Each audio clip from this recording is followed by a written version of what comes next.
there's also another aspect of that, which is therapy.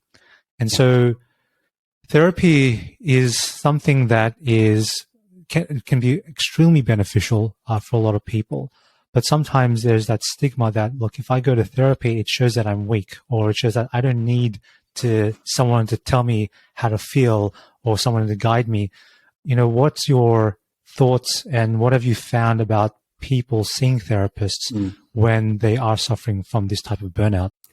Yeah, so I totally agree with what you said. It might be very, very helpful. It is very, very helpful for a lot of people. It has helped me for some time now.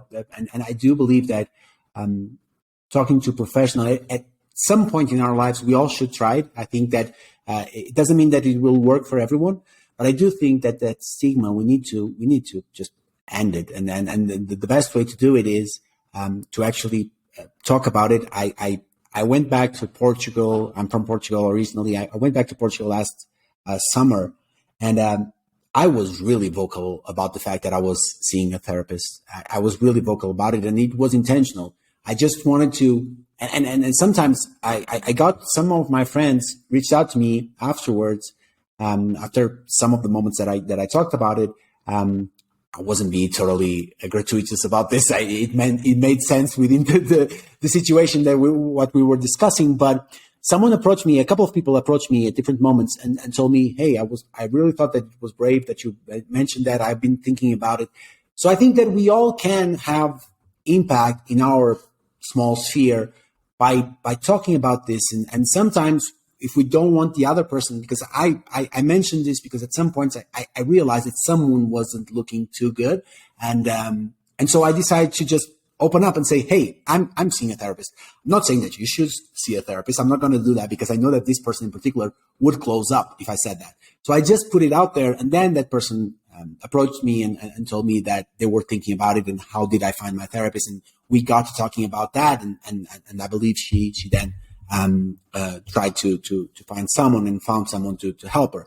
So I think that we have that responsibility, again, within our spheres of influence, our friends, our family, to break that stigma and to just talk about these things. And if it makes sense for you to see a therapist, please do, because it might be very, very helpful.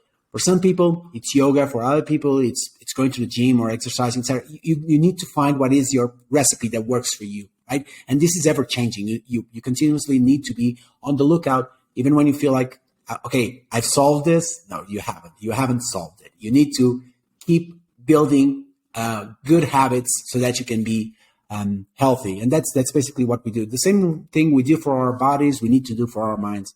So that's basically it. We need to just realize that, I don't know, when someone breaks their leg, we don't, there's no stigma attached to that, right? You just broke your leg. So if someone needs help for mental health, it needs to be the same thing. It's the same thing. You just need a cast in your mental health, whatever, right? So not the best analogy, but that's the idea. We need to make it so. We need to make it as normal and as taking care of any other aspect of your health.